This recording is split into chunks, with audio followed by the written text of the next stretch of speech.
What up, world? What up, folks? Hey, how you doing? Hey, man, we's back. Man. Hey, back at it like we never left again. Like the first time in forever. You know, I got kids, man. We be watching Frozen and stuff. You know how it is. Now that goes.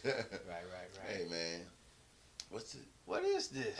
Melanated. And opinionated. Hey, just two melanated brothers. Talking that talk. Our opinions is all we got, folks. And we need y'all to join the conversation. Get on in it, man. Put your toes in, man. Hey, the water's fine. That's one foot in, man. one foot out. You know what I'm saying? You know. Yeah, you know. Man, what's up, brother, man? Hey.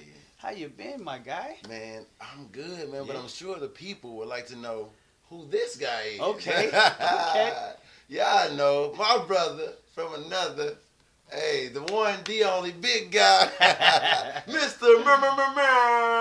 Motivation, y'all. In the building. Hey, in the building, motivating baby. people all around the world, Hey, man. Internationally. Yo puedo hablar, so entonces, tal vez.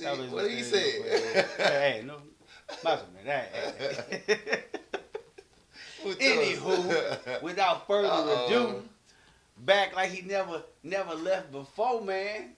My brother, Dale Matic. Hey, here, you know, man.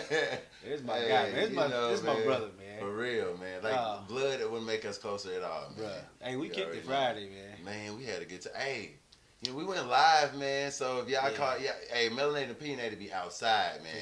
For sure. Y'all catch us anywhere. We always going live. So tune in to our Instagram. Yep. Our Facebook. Yep. And definitely the YouTube channel. Channel. Get on that thing, man. Like, subscribe, share it. Tell a friend to tell a friend. Hey, man, but you know, I bet y'all wondering, like, look at this. 1, 2. This is a different setup. This is different. Hey, so ain't no mathematician, but this is another chair. Hey. So, it's our first time, man. Without further ado, we're doing something for the first time, y'all. Man. We're bringing a guest on. It's big, man. That's huge, man. And our topic today is a touchy topic for, I'm sure, a lot of black people. Me and this brother haven't experienced it, but we all see it. Right. Especially because of social media. I had one encounter. I'll tell you about it. We'll talk about it, man. Absolutely, man. Y'all gonna hear about it. For sure. But this topic is police brutality. And our special guest, man, is no stranger to it. I'm a stranger to it. I haven't experienced it, maybe verbally, but this guy, this brother, he got a story for y'all, man. His name is, what's his name, D? Anthony Jones. Anthony D. Jones, man. Hey, we Come bringing him on. on. Man. Come on, brother. Welcome to you, brother. Welcome to the set, baby. My God.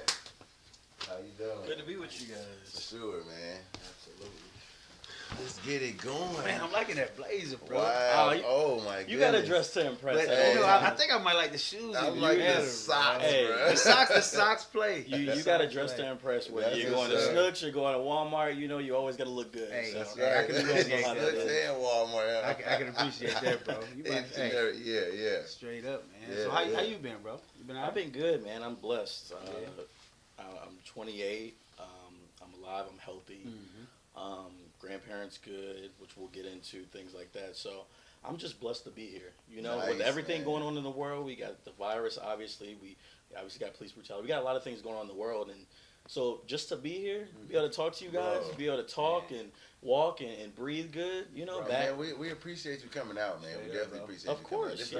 So you are our first guest, bro. I'm honored because when you guys blow up, you know, I want you to remember me.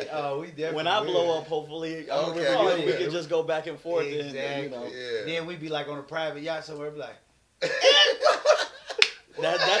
That's a private jet, a private yacht, come on, all man. that stuff. So you know, VIP at the Lakers game. Yeah, we on the booth. Hey, is that? So I ain't seen you in the month of Sunday. Yeah. So but you know, you got to start somewhere. Yeah, for sure. You have to start somewhere, and you know, so many times people don't want to take that risk, you know. And I've seen you guys work. You guys got great work. You guys do great work. Thank you. And so for me to be on with you guys, it's a blessing. It's a blessing, and you guys are gonna go places, and I'm gonna be right there to support you. Nice, Absolutely, man. Let's get right into it, man. Yeah, man. So, man, he got a story, man, and it touched my heart, man. Dale heard it, touched his heart, man. So won't you start at the beginning, man? Give him the backstory, and let's just roll it, man. Let's do it. For sure. Okay, yeah. So I'm originally from St. Louis. I was born in Chicago. Not a Cubs fan though. My mom and me moved here after she separated from my father, and so we kind of fast forwarded to 1999 rather. It was September 20th, 1999, and me and my mom used to. It unfortunately, and so we were at the park, and we used to feed ducks with, like crackers and cheese nips and Cheez-Its and bread and stuff like that. And that was my thing. We'd go by the pond and just do that. And me and my mom were extremely close. We ate shrimp fried rice together. Yeah. We ate icing out of the can together. We watched the original Law and Order together, and I was 6 years old, but that was our thing. That was my best friend. I loved her with all my heart. And so September 20th, she says we need to go home. At the time, we were living with my grandparents because my mom was about to get a new house. Mm-hmm. Nice. So we're there, and when she takes me back, I'm acting like a brat. I mean, I don't want to go home. I want to be out, and it's getting kind of dark. So she takes me home. I go to my room. I slam the door, try to have an attitude. A couple hours later, she walks out the door, and my mom's my best friend, so I'm thinking, where's she going, blah, blah, blah. Mm-hmm. I see her get into an SUV, and this is the last time I saw her. Really? She, so long story short, woke up the next day. She wasn't there. And, I'm just, no big deal. She'll be back. Couple days, 3, 4, 5 days, didn't come back. And so, the police, St. Louis County Police did an investigation, missing person report. I remember the detectives coming to talk to me. Wait, so were you in the house by yourself for those? My grandparents were there. Okay. Grandparents were there. Yeah, so I just remember the police coming, St. Louis County Police coming, detectives, and, most black males, their first experience with police is bad. Yeah. And sadly, while that experience, was not the ideal experience, my first interaction with police, and they were white, by the way, was they wanted to help find my mom. Right. And that had an impact on me. Yeah. And so they brought me baseball cards, the don't do drugs, baseball cards, Those all that stuff. Oh, yeah. Yeah, and so, we had a special bond, I felt like. 8, 9 months later, they found my mom. She was in a deserted area in a field. They weren't able to identify her remains, just by looking. They had to do dental records. And so that was tough. Man, that was tough. But you're 6 and you don't really know what's going on. So my grandparents stepped up and took care of me. And, that was amazing. But it left a big impression in my mind that, man, I think at one point or another, we all wanted to grow up and be cops. Oh, yeah, you know what I'm saying? We all wanted to do that, whether you're black, white, no matter what. It was cool. I mean, it was like the cool thing. You wanted to. It was the hero. It made you a modern day hero. Be able to serve and protect. Absolutely. So that's what I grew up wanting to be. I wanted to become a cop. So yeah. So what? At what point did you actually get to become a cop? So my grandparents sent me to private school. Mm-hmm. I played baseball, basketball, soccer all through growing up. Basically, they said you're gonna have the best life possible. My grandparents, not wealthy people, but sacrificed so that I could have a chance. That's beautiful, man. It takes a village, man. Yeah. My grandparents are a godsend. Yeah. I cannot say enough good things about them. I wouldn't be here without them. I'll say that. Yeah, that's great. So yeah, I grew up going to private school, and so I knew I wanted to be a cop, and I knew, to be blunt, that I was black. Mm. And so even being wanting to be a cop, you want to stay on the straight and narrow, but I knew that I need to be better. My grandparents taught me, you need to be better. Not because I was black, just because they had to work for everything they got. They're from the South in the civil rights era. Right, so they know what it's like to struggle. They know what it's like to have to go through things. Right. And so they just said, you're going to work hard, and if you want something, you got to go get it, and you got to make sacrifices. I remember I get a speeding ticket when I was 16, 17. My grandma say, you ain't going to make it. You're not going to make it. So I ended up going to Lindenwood. Mm-hmm. So I enjoyed my time there, and I knew that I wanted to be a cop, so I majored in criminal. Yeah. So I majored in criminal law. Nice. Yeah, and so I enjoyed my time there, and I had a decision to make towards the end. Up to that point, and still to this day, I've never done a drug. I've never, smoked weed. Man, come on, man. Hold up, time out, man. You can't tell me you ain't never smoked a little joint or something. I've never. Especially with it being legal as it is right Come now. on, you all up at Lindenwood, everybody partying, bro. Yeah. You telling me you Yeah, ain't well, never... I have never smoked weed a day in my life. I've never done any drug a day in my life. Was that because you wanted to be a cop? Yeah, I mean, I would say that maybe if I didn't have those restraints in my mind that I wanted to be a cop, maybe I would have tried to, let's be honest. But the temptation's there. But I'm the type of person, I'm so driven to become what I want to be. I want to make my mom proud. I want to make my grandparents proud. So I thought, they've sacrificed for me. I can't mess up. Yeah. I cannot mess up. That's deep, man. And so it's funny that you asked that. I got a funny story about that. Would you ask me if I ever smoked weed? That I'll tell you about. So I never did drugs or anything. Never done drugs. And so I wanted to apply to the St. Louis County Police because that would fulfill my dream. I became the people that helped me. Right, you know what I'm saying? It comes full circle. That is so amazing because, as you just said, a lot of us grew up wanting to be cops. Mm-hmm. So at some point we veered off of that track to be a cop, and you stuck it through the entire time. Like, what drove you that whole time? Because I know, like you said, we all wanted to be cops. So then something stopped us from at some point from going down that path and then going down another path. So what gave you that drive to be like, that tunnel vision to be like, nope. No matter what, I'm going to be a cop. I don't care. Nope. I'm being a cop. I'm going to be a cop. And I had those conversations with myself many times, because there were times where, you have temptation around you, things like that. And not just drugs, but just life. Yeah. Things like, if somebody makes me mad, I can't just go out and swing on them. And even if I'm defending myself, because that's a blemish. Yeah. That's something you got to think about. Yeah. Where it came from was my mom, when she died, she was 26. And when I was young, I thought 26 was so old. Right. It's like, man, I started getting older. I'm like, when I turned 18, 19, 20, 21, 22, when I became a cop at 22, I was thinking, in 4 years, my life would be over if I was her. Wow. And so I'm thinking to myself, we get one of these. That's it. And you got to grind. You got to push. You got to do what you got to do. You can't make excuses, because I don't want to be 70, 80, Lord willing, I live that long, and be thinking, what if? And that was a big thing, and my grandparents really instilled that in me.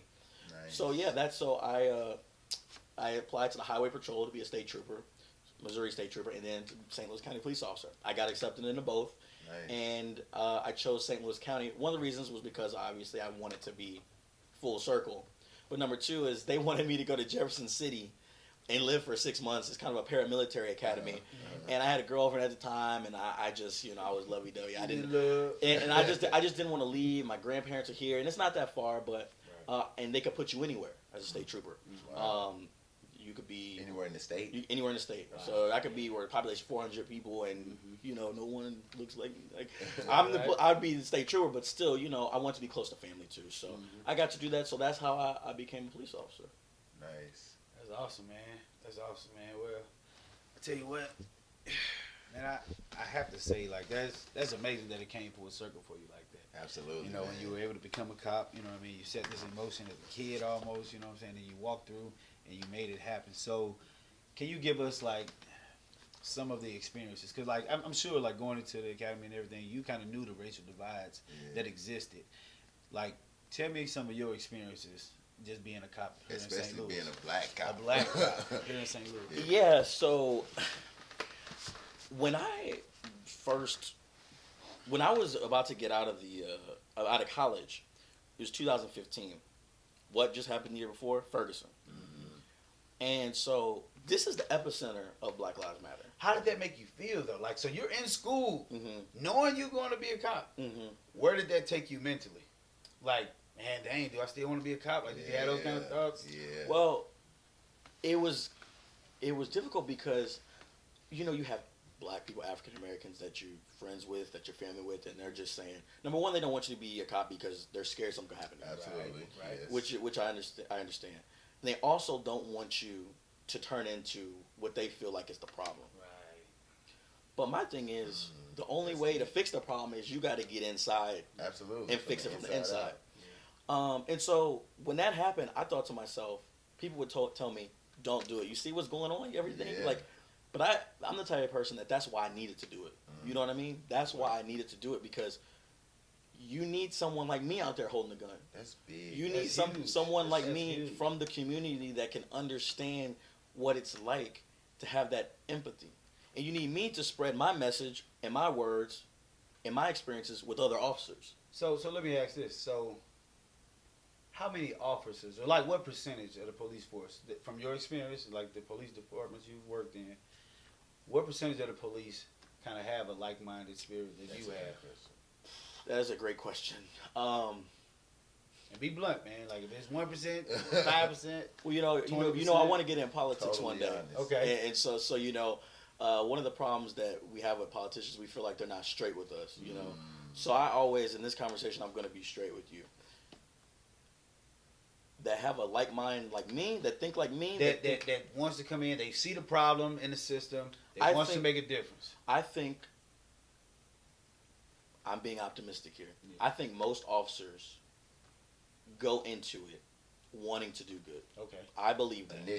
Initially. I hear a but, though. Right. I hear a but. However, or but. I think that most officers go into it wanting to do the right thing. I think that they grew up like us. They want to be police. They want to save the day. Be heroes.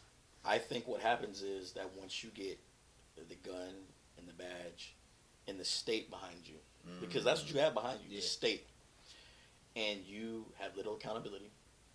You have people that, like me, when I got out, and we're kind of jumping ahead, we'll go back, but when I got out, I was just told, you know, I was just a liberal, and I just don't understand, and wait till I'm out here for a year or 2 or 3 or 5 or 10, and I'm going to change and all that stuff. So I think that a lot of people go into it with good intentions, but they start getting around people that are training them, that are working with them every day, that ride with them, that their lives are in other people's hands, and they're telling them, these people act like this, these people act like that, and saying things that they shouldn't be saying, whether it's racist, sexist, homophobic, things like that. Right. And I think that too many times, in my opinion, I feel like people are weak.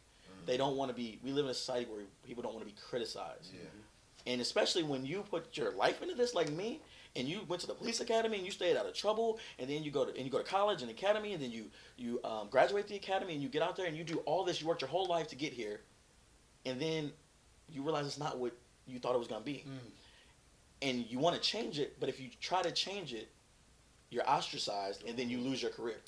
That makes all of the sense. And so I think with somebody like me, I'm just like, I'm going to speak up. No matter what. No matter what. Your fear wasn't being ostracized or alienated. Funny. Because totally, I think that, like what you just said, is huge. Like, so we just don't want to do it because we don't want to be put out there and singled out. Yeah, and that's not necessarily just black people. It's white people too. Oh, absolutely. They might want to do it because there's good and bad in black and white. And so, funny story, when I was in the police academy, I've always been political. So I read a new book every week. So I read a political book one week, and I read self-help book the next week. I've always been in politics because I wanted to be Obama. Everybody, you know, a lot of people looked up to a baseball player, basketball player, and I loved sports. But when I saw Barack Obama speak and wear a suit, powerful, and the way he talked, and the way I had the poster, I had everything, I thought that's what I want to be. Powerful. I want to be president. I want to be respected. And he came up, he's like, there's not a black America and a white America. There's just the United States of America. That's right. Liberal, there's not a liberal America, conservative America. And regardless of what you think about him politically, that was my role model. That's what I wanted to be. And so I've always been into politics. So when I got in the academy, it's a conservative white male dominated profession. Absolutely. Yes. Policing. And so I came in, African American, young, liberal. But nobody knew I was liberal because I kept my mouth shut until it was in 2016. Hillary Clinton was running for president. I go to the rally. I'm wearing a suit. I'm excited. I'm in the front row. I get to meet her. After, I guess the news station that interviewed me saw that, and they came up and talked to me, and they interviewed me. Right. When they interviewed me on Saturday, when she spoke, on Monday, everybody knew I was liberal. Everybody knew I was Democrat. And so everything completely changed. Wow. Just going off on me, basically talking about, how could I be a cop and be a Democrat and this and that and blah, blah, blah. And it made my life hell in the academy from that point on. Wow. Wait, so are cops Republicans? Are all cops? Well, you would like to think that in every profession there's a mix of everything because you want people to be able to see other points of view. Absolutely. So it's fine to be Democrat or Republican. In my mind, you know, I have friends that are Republican, but my thing is when it's the radical stuff. Yeah. And we'll get into Blue Lives Matter versus Black Lives Matter and things like that. But one of the things I have a question about is, for some reason, why can't blue and Black lives just coexist together? Absolutely. But the problem is, when Black Lives Matter came up with Black Lives Matter, you never heard about Blue Lives Matter before that. Nope. You heard about it because it's a protest, hard protest. You know what I'm saying? Exactly. And that's like tit for tat. white people in the George Floyd protest. White people were everywhere. Absolutely. Hispanic people, gay people. Yeah. It didn't matter, and it's not Black Lives Matter better. It's just we want to be equal. We want to matter also. We want to matter equally. And let's. That's what I always wanted to change to. Black Lives Matter too, but more also. But what we have to. But the problem is that people don't want to recognize our history, and our history is not of that. Our history is not of treating black people fairly. It's not of treating gay people fairly. It was a certain way, and it was designed that way, and that's fine. But now that we're here, let's fix it. Let's do something White people fix different. it. Black people fix it. And you shouldn't have to marry a black person to care.